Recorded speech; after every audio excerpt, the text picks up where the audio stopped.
Meu filho, não desprezes a correção do Senhor. Agora, a palavra não desprezes é não menosprezar a correção de Deus. Amém? E não desmais quando por ele fores repreendido. Alguns dizem, eu fui repreendido, eu levei uma repreensão e fui disciplinado. As pessoas repreendem por todo tipo de razão, talvez porque elas são egoístas, talvez até mesmo porque estão com ciúmes de você. Mas Deus nunca vai te repreender, a não ser que precise de correção, porque Ele te ama. Sabe de algo?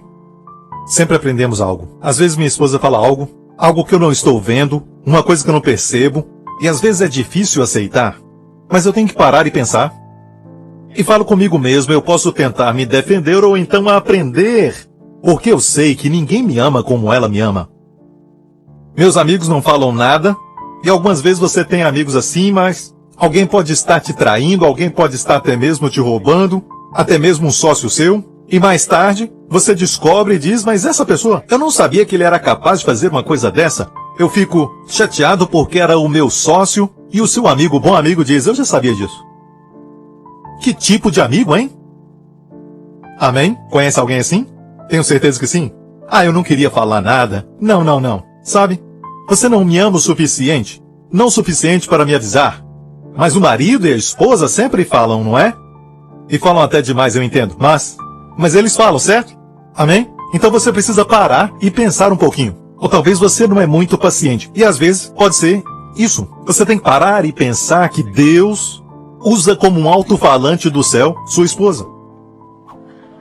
Alguns homens pagam, certo? Por algumas palestras em seminários e coisas assim, pagam muito dinheiro e ouvem o mesmo conselho da boca da esposa de graça. Mas quando se trata da esposa, às vezes nós menosprezamos. Mas é a mesma coisa. A mesma coisa. Amém? Então eu quero falar isso. A Bíblia diz, a quem o Senhor ama, Ele castiga, é porque Ele te ama.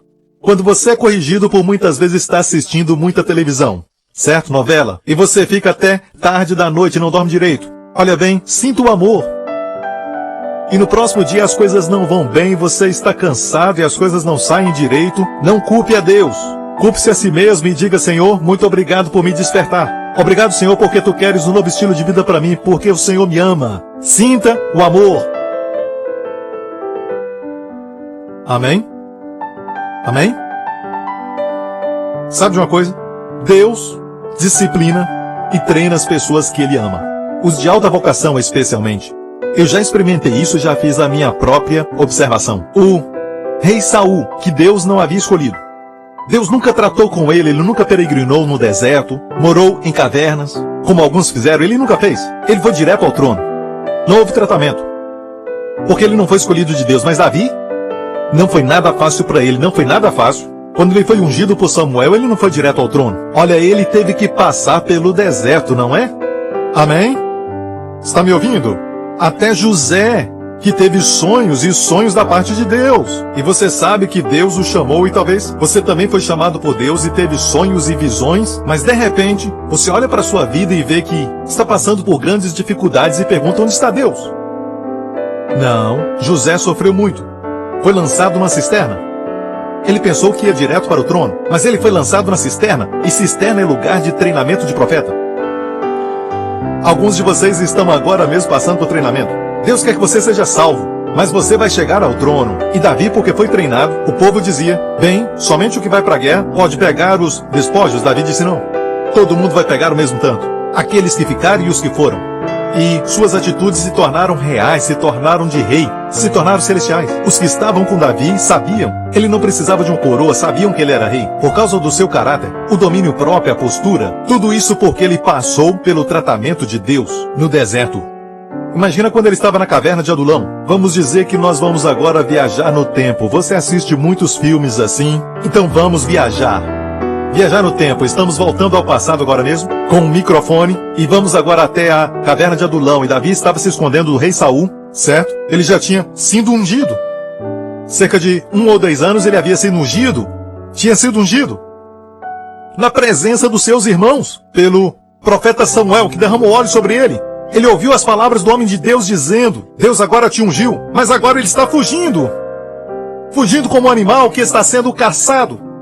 E você o entrevista, Davi? Você é o próximo rei. E Davi diz, Eu acho que sim. Mas Davi, Samuel foi até sua casa e te ungiu? Ah, é? E por isso, você deve se alegrar porque vai ser o rei? Então ele olha ao seu redor. Oh, é. E de repente se ouve um grito de um dos seus homens, um dos seus valentes gritando: Ei, gente, escondam-se! Eles estão aqui de novo! Saul e seus homens! E Davi diz: vai embora! Certo? E você então se esconde e pensa: não parece que Deus ungiu esse homem? Isso aqui não parece um palácio? Não parece? Talvez você está passando isso agora, perguntando onde está a promessa, onde está o favor de Deus? O que será que aconteceu? Mas é por causa do favor de Deus que você está aí agora. Deus não vai te abandonar, Ele está te preparando para coisas maiores. Mas nós temos essa mentalidade que Deus é obrigado, eu tenho favor com Deus. As coisas têm que caminhar bem, mas há um tratamento acontecendo. Há um tratamento de amor acontecendo. Deus está te preparando para coisas grandes. Se Ele te der 5 milhões de dólares, 10 milhões de dólares, certo? E de repente, a sua vida muda. Você não vem mais para a igreja. O problema não é te dar o dinheiro, mas Ele te prepara antes do dinheiro. Deus te prepara antes da promoção, para que seja seguro para você construir caráter para aquela posição, para você não ficar soberbo e ficar dizendo: olha o que eu sou hoje. Deus preparou Davi. Você entende? Deus preparou José de uma forma tal que, apesar de todo o poder, e tinha os seus irmãos à sua misericórdia, os irmãos que o haviam traído, e o haviam vendido, e o haviam lançado na cisterna, ignoraram o seu choro, e agora os irmãos estavam diante dele, e ele falou, com todo o poder que ele tinha, o que ele falou? Venham, irmãos, sou eu, José. Não fiquem tristes porque vocês me venderam. Deus me colocou aqui. Venham, eu perdoo vocês. Perdoo vocês. E choraram. Deus preparou José para coisas grandes, mas Deus preparou seu caráter antes. Você entende? Alguns ganham muito dinheiro, de repente, e divorciam a esposa. Nós vemos muito isso, pessoas que automaticamente ganham muito dinheiro pela loteria, e muitas vezes vemos sempre como que no final o resultado é ruim. Isso não impede de você prosperar, mas é uma lição que devemos aprender, igreja. Posso ouvir um amém? Agora, porque o Senhor corrige o que ama. Se suportais a correção, Deus vos trata como filhos, porque que filho há a quem o pai não corrija? Mas se estáis sem disciplina, da qual todos são feitos participantes, sois então bastardos e não filhos. Além do que, tivemos nossos pais segundo a carne para nos corrigirem, e nós os reverenciamos. Não nos sujeitaremos muito mais ao Pai dos Espíritos para vivermos? Então quero dizer isso, Deus não te corrige com doenças e enfermidades. O resultado da correção de Deus, o resultado final é que você viva. E alguns dizem, mas Deus disciplinou uma pessoa com câncer e a pessoa acabou morrendo. Não viveu. Isso não é correção. A correção traz consigo o resultado que é viver. E essa palavra viver, zaô, no original grego, segundo a exposição de Vine, um erudito do grego, ele diz que a palavra zaô não é só vida espiritual, mas também manutenção da vida material. Ele usa Mateus 4,4, quando Jesus diz, em resposta ao diabo, que o homem não, zaô, vive somente de pão, mas também de toda a palavra da boca de Deus. É usada para desfrutar a vida física. Zaô também é recuperação da vida física do poder das doenças. Zaô é recuperação da vida física do poder da morte. De fato, lembra da filha de Jairo? Quando Jairo foi até Jesus, a sua filha estava morrendo em casa. Em Cafarnaum, olha o que ele disse para Jesus. Prostrou-se aos pés de Jesus e rogou-lhe muito, dizendo, minha filha está moribunda. Venha e lhe imponhas as mãos, para que sare e também zaô, zaô, viva. Obviamente que neste momento o coração dela ainda batia, mas ele queria que ela vivesse zaô, ou seja, recuperasse de enfermidade, até mesmo da morte. Então vamos olhar de novo ao versículo que está em Hebreus. Deus quer que estejamos sujeitos ao tratamento, sabendo que vai ser bom, e sabendo que o resultado final é que, se você estiver enfermo, você vai se recuperar do poder das doenças. Você para de assistir aqueles filmes tarde da noite e você vai ficar mais jovem e as pessoas vão perceber que a sua aparência está melhor, amém? Mas pastor, por que você está falando tanto disso? É porque alguns estão fazendo isso. Uma pessoa me perguntou, por que você sempre fala contra ficar assistindo novelas? Eu disse porque alguns estão assim, até mesmo escravizadas por elas. Coisas pequenas como essas. Pequenos vícios. Mas Deus te ama tanto e não vai permitir que você continue assim. Mesmo que você não se ame, Deus te ama. Me perdoe, Ele te ama. Deus te ama tanto que você pode até mal interpretá-lo. Você pode até ficar irado por um tempo. Ele ainda vai continuar te amando e tratando de você. Davi aprendeu uma lição e sabia que Deus não corrige com doenças. Então aprenda que Deus não corrige. Coloque isso no seu coração. Deus não corrige com doenças e acidentes e tragédias. Certo? Você pode pensar num pai tentando corrigir o seu filho, certo? Falando sobre o perigo de brincar com fósforos. Ele diz ao filho, já que você gosta tanto de fósforos, vem aqui, certo? O fogão está ligado. Coloca a mão do filho no fogo. Começa a queimar e sentir o cheiro de carne queimada. E ele diz, viu o que o fogo pode fazer? E eu fiz isso porque eu te amo. Doente! Tem um lugar que nós colocamos pessoas assim. E muitas vezes nós pensamos assim de Deus. E nós muitas vezes falamos que, muitas vezes, Deus permite que a correção venha através de doenças e enfermidades. Bem, se Deus está te treinando, por que ir ao médico e tentar se livrar disso? Se você crê, você deve ser consistente. Não, amigo, Deus não corrige com doenças. Jesus sempre saía curando. Jesus nunca saía doençando. E isso não existe, ok? Se você está assistindo, não aprenda essa palavra. Adoençando ou enfermizando. Ele não saía dando doenças. Ele curava, ele saía curando. Ele sempre curava. Posso ouvir um amém? E se é assim, como Deus nos treina? Como Ele nos treina? Veja. Quando comecei a crescer como crente, foi ensinado que isso é ensinado no meio evangélico, aprendemos que Deus não disciplina com doenças e enfermidades, aprendemos? Bem, mas nos ensinaram que Deus treina só com a palavra. Ok?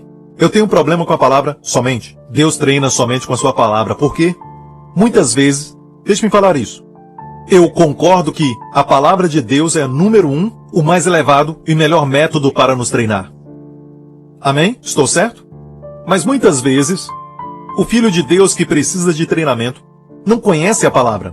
Não estão ouvindo a palavra. Muitos deles nem frequentam a igreja mais. Eles vivem uma vida de pecado e vivem lá fora no mundo. Estão nas baladas e nas muitas festas. E eles precisam da correção de Deus. Como Deus vai levar a palavra a eles? Quero dizer que eu concordo que, às vezes, Deus vai permitir que eles encontrem a palavra. Amém? E ela disse, a pregação tocou no meu coração e chamou a minha atenção porque eu descobri que Deus é o meu refúgio e eu posso lançar a minha ansiedade sobre Ele. Eu decidi me entregar a Deus em oração e descansar na sua fidelidade. E 1 ano depois, minha filha também experimentou uma mudança de vida. Ela engravidou de novo e deu à luz uma linda e saudável menina. Ela se libertou do vício das drogas e agora fala de Deus e suas bênçãos sobre a sua vida. E acima de tudo está cheia de vida e amor, coisa que nunca vi antes na sua vida. Minha fé em Deus continua crescendo, não carrego mais o peso da culpa. Minha irmã, que tinha muitos problemas, também se tornou uma crente, depois de ouvir falar das bênçãos de Deus e sua graça na minha vida. Ela agora ora todos os dias. Glória a Deus! Então, como eu disse, eu concordo que a forma mais elevada de corrigir é através da palavra. Mas muitas vezes, quem precisa de correção, certo? E eu estou falando como filho de Deus, porque Deus nos trata assim. Para as pessoas do mundo não há isso. E se você conhece a Deus, vemos no Antigo Testamento, que não é bom que Deus nos deixe. Quando Deus nos deixa, acabou. Sabia disso? Tem pessoas que não têm mais convicção porque Deus os deixou. Tem pessoas que falam assim. História real. As pessoas participam do culto e sentam ali, e eles falam assim. Eu fazia isso, eu até chorava quando ouvia uma pregação, mas eu não consigo aceitar a Cristo. Eu escuto muitas pregações por muito tempo e digo não, não, não. E hoje eu não sinto mais nada. E dizem isso é bom. Continue pregando o evangelho, mas não é para mim. E voltam para a escuridão. E ainda pedem para Deus os deixar. Tem gente assim que vive desse jeito, ok? Mas essa é uma outra mensagem. Mas deixe-me falar isso. Nem todos estão assim. Não se preocupe. Ok? Você não quer que Deus te deixe. Então, porque somos suas crianças, Deus nos trata como filhos. Posso ouvir um amém? Então, como Deus nos trata? Se somos incapazes de ouvir a sua palavra, se não lemos a Bíblia, não vamos à igreja para ouvir a pregação, como é que Deus trata como aquela filha que está vivendo em pecado e aquele filho que saiu da igreja muito tempo atrás? Isso acontece, certo? E não estou lançando dúvida sobre a questão da salvação deles. Eu creio que vão ser tratados, Deus não vai deixá-los. Como Deus vai tratá-los? Agora quero dizer que é pelas circunstâncias. Deixe-me falar o que diz aqui mais embaixo. Porque aqueles, na verdade, por um pouco de tempo nos corrigiam como bem lhes parecia, mas este para nosso proveito. Quando Deus nos corrige, é sempre para o nosso proveito. Olha que não é nem para a sua glória. Queremos que Ele tenha toda a glória, mas é para o nosso proveito. Brasileiros, proveito. Todos nós gostamos de benefícios. Não se esqueça de nenhum dos seus benefícios, diz a Bíblia. E aqui temos proveito. Amém? Deus faz para o proveito de quem? Nosso proveito. Amém? Para sermos participantes da sua santidade. Por causa do tratamento que você está passando, de repente você confessa mais. O Senhor Jesus é a minha justiça. O Senhor Jesus é a minha justiça. E se torna participante da sua santidade. Olha bem, participantes da sua santidade. Não está dizendo que pelo seu próprio esforço se torna santo, mas sim participantes da sua santidade. Você aprende a receber por causa do treinamento que você está recebendo. Você aprende a se apropriar da plenitude que há nele. Posso ouvir um amém, igreja? Então, como Deus corrige nós que somos filhos dele? Eu disse que a melhor maneira é a palavra. Mas quando os que precisam de correção não estão ouvindo a palavra, então, o próximo verso diz: e na verdade toda correção ao presente não parece ser de gozo, senão de tristeza. Agora essa palavra tristeza, na versão Rei Tiago diz peso, certo? Aqui diz tristeza, mas uma tradução diz peso, certo? Ou seja, você está num tratamento pesado e não sabe por quê. Pode ser uma correção. Isso envolve frustração. Amém? Se você está num relacionamento errado, se está numa profissão errada, tem muita frustração. Sabe como eu sei que eu fui chamado ao ministério? Foi algo sobrenatural, mas mesmo sendo sobrenatural, houve muita frustração. Eu estava indo bem, eu estava muito bem, estava fazendo muito dinheiro para uma companhia, mas um dia o Senhor disse para mim: se você não sair, eu vou parar tudo nessa companhia. Certo? E nunca aconteceu antes, mas realmente tudo parou. Foi no meu coração, não falei alto, mas disse: Senhor, faça. Aconteceu na semana seguinte. Segunda, terça, tudo naquela companhia parou. E meu chefe chamou a todos nós, os executivos da companhia, e perguntou: o que aconteceu? E naquela época o meu chefe já era salvo, recebeu a Cristo. Eu disse para ele: Deus me disse que se eu não sair, tudo ia parar nessa companhia. É melhor você ir, sabe? Então, isso nunca tinha acontecido antes, nada entrou. Naquela semana, nada entrou, e era uma companhia de muito sucesso. E foi algo sobrenatural, mas foi muito frustrante para mim, porque eu até pensava que podia fazer muito dinheiro lá no mundo e ter sucesso para Deus, essa visão de jovem, esses sonhos. Mas Deus me queria no ministério, ok? E naquela época a nossa igreja tinha somente um pouco mais de 100 pessoas, quase 100 na verdade. Então, não havia nada no natural para que eu pudesse estar no ministério. Mas o Senhor me queria ali. Então eu comecei a passar por muitos tipos de frustrações. E se você está num relacionamento de casamento e tem muitas frustrações e brigas, fique!